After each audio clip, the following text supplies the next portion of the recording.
तुम चीजें होने से पहले देख लेती हो, है ना? उस अजनबी ने लिली से ये कहा और फिर उसने उसकी जिंदगी का सबसे बड़ा राज खोल दिया।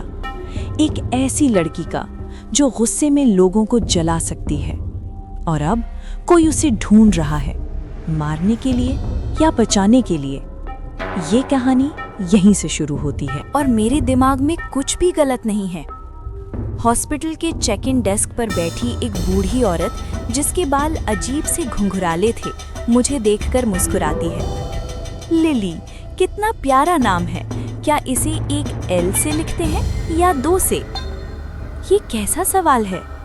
अगर मेरे नाम में एक ही एल होता तो मेरा नाम लाई बनता और मुझे खुद नहीं पता वो कैसे बोला जाएगा। या फिर इली, जैसे मैं हर समय बीमार रहती हूँ। ये आ रही है इली मैडविप, 5वीं क्लास की सबसे बीमार लड़की। मैं उसे फिर से अपना नाम बोलती हूँ, ली। शायद वो ठीक से सुन नहीं पा रही है। वो सिर हिलाती है। उसके चश्मे बहुत बड़े हैं, इतने बड़े कि उसकी आंखों से भी 2 गुने लगते हैं और वो उन्हें ठीक से पहन भी नहीं रही, बस नाक के नीचे लटक रहे हैं। क्या वो सच में देख भी पा रही है? शायद उसकी नज़र इतनी खराब है कि उसे ये भी नहीं दिख रहा कि वो चश्मे से देख ही नहीं रही। फिर चश्मा पहनने का फायदा क्या? मैं उम्मीद करती हूँ कि मुझे कभी चश्मा न लगे, मैं तो उन्हें हर समय खो दूंगी। हाँ बेटा, मैंने सुना, 1 एल या 2? वो फिर पूछती है। अब ये बार बार क्यों पूछ रही है? 2, मैं थोड़ी चिढ़कर बोलती हूँ। मैं देखती हूँ कि वो मेरा नाम 3 एल के साथ लिख रही है।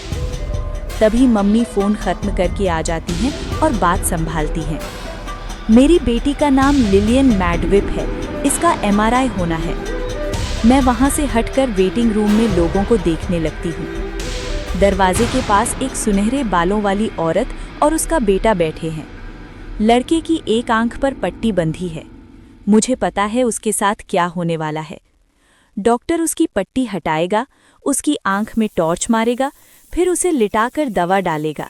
उसकी माँ उसे पकड़कर रखेगी और वो चिल्लाएगा। फिर पट्टी वापस बांध दी जाएगी। दूसरी तरफ एक आदमी बैठा है। उसका चेहरा बिल्कुल नेवले जैसा है। मैंने कभी असली नेवला नहीं देखा, लेकिन नेवले जैसा चेहरा मतलब छोटी आंखें और लंबा चेहरा, और उसके पास दोनों हैं। ओ, वो मुझे देख रहा है। मैं जल्दी से एक नकली पौधे को देखने लगती हूँ। रुको, ये असली पौधा भी नहीं है। तो ये लोग यहाँ ऑक्सीजन के लिए पौधे नहीं रखते, सिर्फ सजावट के लिए रखते हैं। लिली, मम्मी बुलाती हैं। मैं वापस जाती हूँ।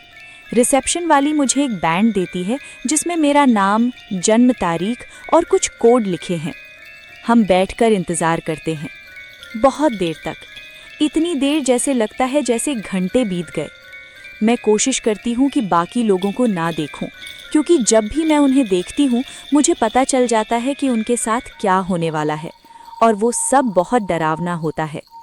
मम्मी एक मैगज़ीन उठाती हैं, घर सजाने वाली। असल में उन्हें इसमें कोई खास दिलचस्पी नहीं है, वो बस दिखावा करती हैं कि है। शायद वो दूसरों के घरों की तस्वीरें देखेंगी और फिर मन ही मन पापा को जज करेंगी कि हमारा घर ऐसा क्यों नहीं है। लेकिन पापा भी खाली नहीं बैठते। वो मेरे मरे हुए पालतू जानवरों को दफनाते हैं, मम्मी के गार्डन की घास साफ करते हैं और अजीब अजीब उदास गाने लिखते हैं। मैं सोचती हूँ अभी वो क्या कर रहे होंगे। मैं एक साइंस मैगज़ीन उठाती हूँ। उसमें एक फोटोग्राफर ने जंगल में जाकर बंदरों की तस्वीरें ली हैं, बहुत करीब से। वो बंदर खुश लग रहे हैं, जैसे उन्हें अच्छा लग रहा हो कि कोई उन्हें देख रहा है। शायद मैं भी ऐसा काम कर सकती हूँ, जंगल में जाकर जानवरों की फ़ोटो लेना या फिर क्राइम सीन की तस्वीरें लेना। मैं पढ़ते पढ़ते ऊपर देखती हूँ, वो नेवले जैसा आदमी फिर मुझे देख रहा है। वो जल्दी से नीचे देखने लगता है और अपनी फाइल में कुछ लिखने लगता है। मैं उसे देखती रहती हूँ क्योंकि वो बहुत अजीब लग रहा है। लेकिन फिर मुझे दिखता है कि कुछ देर बाद वो एक डॉक्टर से बात करेगा, सफ़ेद कोट वाला, और फिर दोनों कहीं चले जाएंगे। मैं जल्दी से अपने दिमाग में गाना गाने लगती हूँ ताकि मैं ये सब पहले से देखना बंद कर दूँ। वो आदमी फिर मेरी तरफ देखता है। मैं कल्पना करती हूँ कि उसके चेहरे पर मूछें हैं, जैसे नेवले की होती हैं। मैं पलक झपकती हूँ और वापस अपनी मैगजीन में देखती हूँ। शायद उसकी गलती नहीं है, वो ऐसा ही पैदा हुआ होगा। कुछ देर बाद एक भारी भरकम नर्स हमें बुलाती है। मिसेस मैडॉक लिलियन के लिए तैयार हैं। मैडम विप, मैं धीरे से सुधारती हूँ। हम उसके पीछे पीछे चलते हैं। हॉस्पिटल किसी भूल भुलैया जैसा है, एक के बाद एक लंबे कॉरिडोर, कुछ रास्ते बंद, कुछ कमरे, कुछ ऑफिस। मुझे लगता है इस भूल भुलैया के बीच में ज़रूर कोई मिनोटॉर रहता होगा। स्कूल में हमने पढ़ा था, आधा इंसान आधा बैल जो भूल भुलैया में लोगों को खा जाता है। हम एक छोटे कमरे में पहुंचते हैं। वहाँ एक बेड है जिस पर पेपर बिछा हुआ है, जर्म्स से बचने के लिए। एक कागज़ का गाउन रखा है। इसे पहन लो स्वीटी, और कोई भी धातु की चीज़ हो तो निकाल दो, क्योंकि MRI मशीन में बहुत ताकतवर मैग्नेट होते हैं, मम्मी ने बताया था।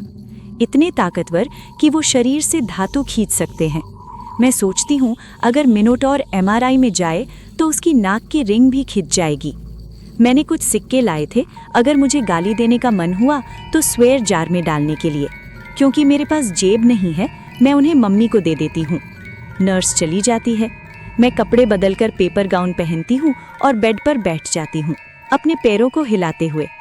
मम्मी चुप हैं, शायद वो डर रही हैं। उन्हें लगता है कि मेरे दिमाग में ट्यूमर है, लेकिन मुझे पता है ऐसा नहीं है। मुझे पास्कर कब मिलेगा, मैं पूछती हूँ। मम्मी मेरी तरफ देखती हैं। अगर तुम अच्छा व्यवहार करोगी तो घर जाकर हम इस बारे में बात करेंगे। मैं समझ जाती हूँ, उन्होंने कहा बात करेंगे, दे देंगे नहीं। ये चाल है, वो मुझे गुस्सा दिलाना चाहती हैं ताकि बाद में कह सकें कि मैं इसके लायक नहीं हूँ। लेकिन मैं गुस्सा नहीं करूँगी। मैं बस उन्हें देखती हूँ और अपने दिमाग में गुस्सा सोचती हूँ। मम्मी भी मुझे देखती हैं और हम दोनों मुस्कुरा देते हैं, जैसे हम एक दूसरे के दिमाग पढ़ सकते हों। नर्स वापस आती है, कुछ सवाल पूछती है, यहाँ तक कि ये भी पूछती है कि क्या मैं प्रेग्नेंट हूँ।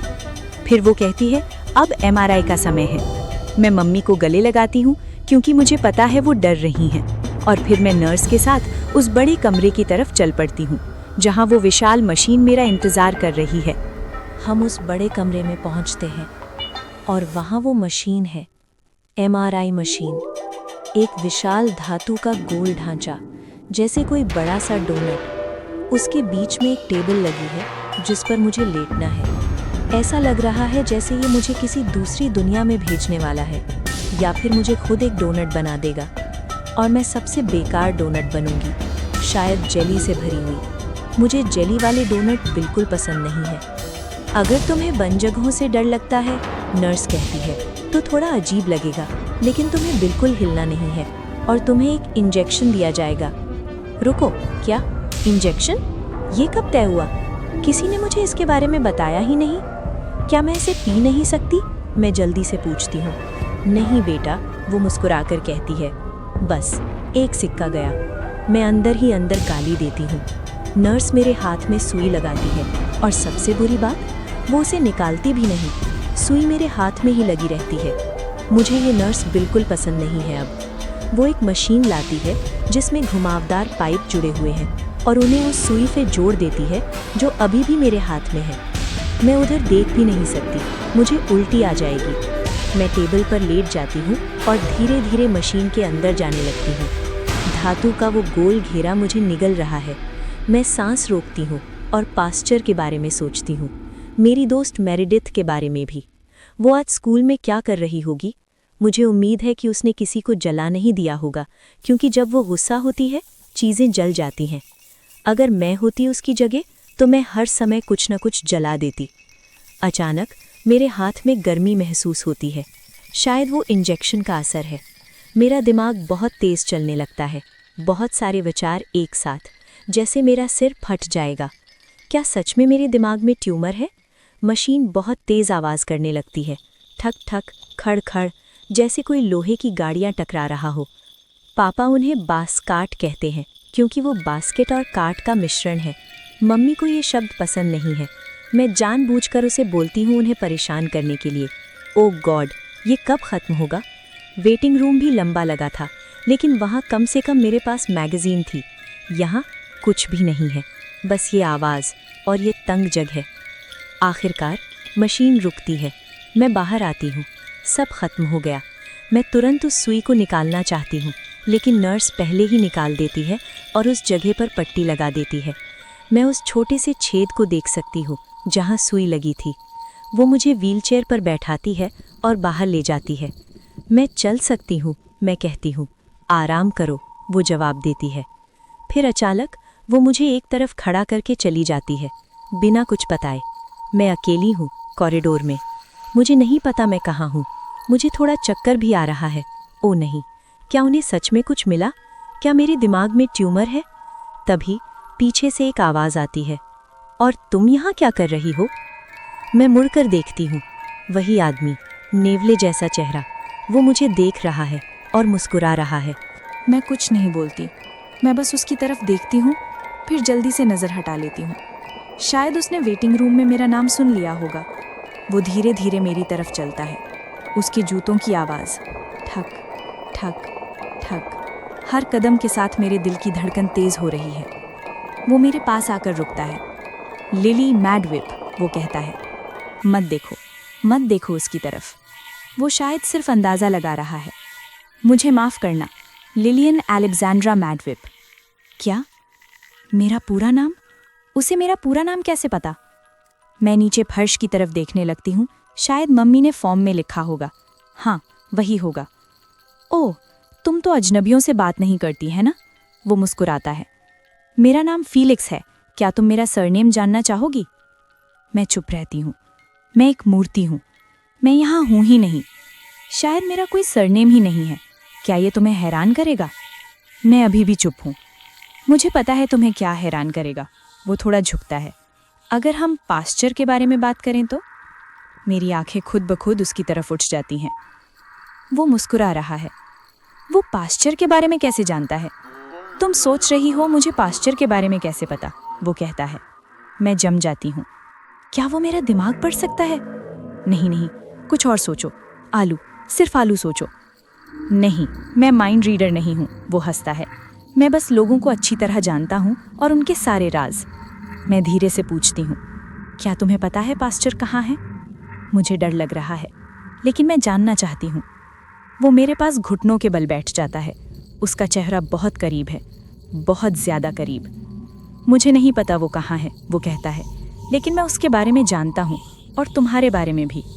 वो मेरी आंखों में देखता है। तुम चीज़ें होने से पहले देख लेती हो, है ना? मैं घबरा जाती हूँ। तुम हो कौन? मैं पूछती हूँ। वो सीधा खड़ा हो जाता है। मैंने बताया ना, मैं फीलिक्स हूँ। वो मुस्कुराता है। और मैं तुम्हारी तरह ही हूँ। मेरी तरह? मेरे पास भी एक गिफ्ट है और एक टोटेम जो मुझे दिव्य शक्ति से जोड़ता है। मुझे कुछ समझ नहीं आता। ये क्या मतलब है? वो अपनी जेब से एक चांदी का लॉकेट निकालता है। अगर वो MRI में जाता तो ये चीज़ उसके सीने से निकलकर उड़ जाती। वो लॉकेट खोलता है। अंदर एक लड़के की तस्वीर है। छोटे भूरे बाल, सीधा सा कट, और वो मुस्कुरा रहा है। ये मेरा बेटा है, जोसेफ, फीलिक्स कहता है। तुम उसे जोई कह सकती हो। मैं धीरे से कहती हूँ, हाय जोई। फीलिक्स लॉकेट बंद कर देता है। वो अब सुन नहीं सकता। उसकी आवाज़ थोड़ी भारी हो जाती है। वो कुछ महीने पहले चला गया। वो सच में दुखी लग रहा है, थोड़ा मेरे पापा जैसा, जब वो मेरे भाई रॉजर के बारे में बात करते हैं। फीलिक्स फिर मेरी तरफ देखता है। लेकिन कोई है जो तुम्हें सुन सकता है, वो कहता है। रज़िएल, मेरा एंजल। एंजल? पास्चर की तरह, वो जोड़ता है। मैं चौंक जाती हूँ। तुम भी उससे बात कर सकती हो, वो कहता है। कहो, हेलो। मैं अपने मन में कहती हूँ, हेलो। कोई जवाब नहीं आता। मैं फीलिक्स की तरफ देखती हूँ।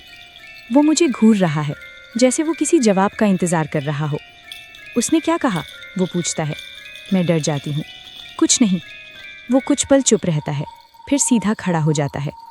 वो मुझसे भी बात नहीं करता, वो धीरे से कहता है। लेकिन मुझे पता है वो है। उसकी आंखों में कुछ अजीब है, कुछ गलत। मैं लोगों के राज जानता हूँ, वो कहता है। मेरे पास कोई राज नहीं है, मैं कहती हूँ। वो हल्का सा हंसता है। तुम्हें राज रखना पसंद नहीं है, है ना लिली? मैं महसूस करती हूँ कि वो अभी तक मेरे बहुत करीब था, इतना करीब कि मुझे घुटन हो रही थी।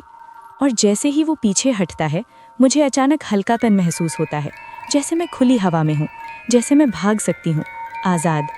लेकिन वो अभी भी वहीं खड़ा है और वो अभी भी मुस्कुरा रहा है। मैं पहले बहुत घूमता था। फेलिक्स फिर बोलना शुरू करता है। उसकी आवाज़ अब फिर से सामान्य लगने लगती है, लेकिन मुझे अभी भी उससे डर लग रहा है। तुम्हें मेले पसंद है? वो पूछता है। कभी फेरिस व्हील पर चढ़ी हो? ऊपर से नीचे देखा है? मैं धीरे से सर हिलाती हूँ। मैं एक मेंटलिस्ट हूँ, वो कहता है। स्टेज पर परफॉर्म करता था, कुछ जादूगर जैसा। मेंटलिस्ट? मैं लोगों के राज जान लेता था और उन्हें उनके बारे में ऐसी बातें बताता था जो वो खुद भूल चुके होते थे। उसकी आंखें चमकती हैं, जैसे उन्होंने अपनी चाबी कहाँ रखी या उन्होंने कुछ ऐसा किया हो जो वो किसी को बताना नहीं चाहते। वो थोड़ा झुककर मेरी तरफ देखता है। ऐसे राज बताना बहुत मज़ेदार होता था। मुझे ये बिल्कुल भी मज़ेदार नहीं लगता। हर राज मुझे पता होता था, वो कहता है। जैसे कि तुम्हारे भाई रॉजर ने तुमसे कुछ छुपाया है, कुछ बहुत कीमती। मेरा दिल रुक जाता है। मेरा फॉयल चारिज़ार्ड कार्ड। वो सच में जानता है। कहाँ है? मैं तुरंत पूछती हूँ।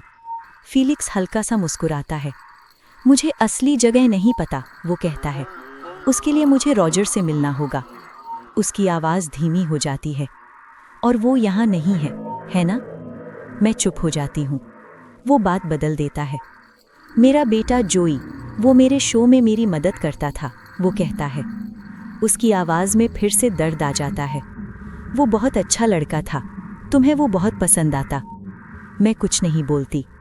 तुम्हारी तरह वो भी विश्वास करता था, फीलिक्स आगे कहता है। जैसे तुम्हारा दोस्त जमाल, वो भी विश्वास करता था मेरे एंजल रज़ियल पर।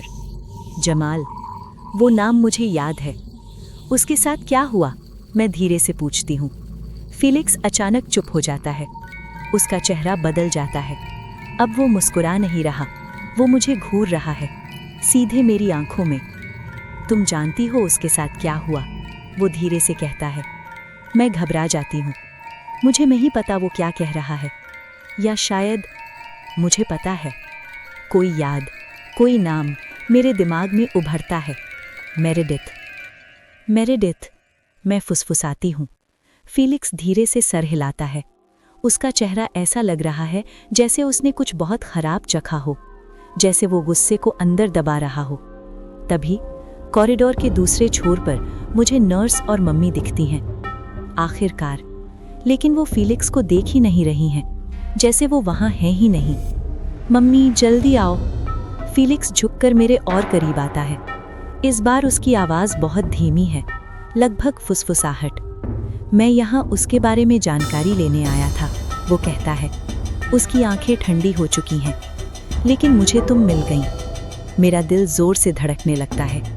डरने की ज़रूरत नहीं है, वो कहता है, लेकिन उसकी आवाज़ में डर ही डर है। मैं मेरेडिथ को ढूंढ लूँगा। उसके दांत भिजे हुए हैं।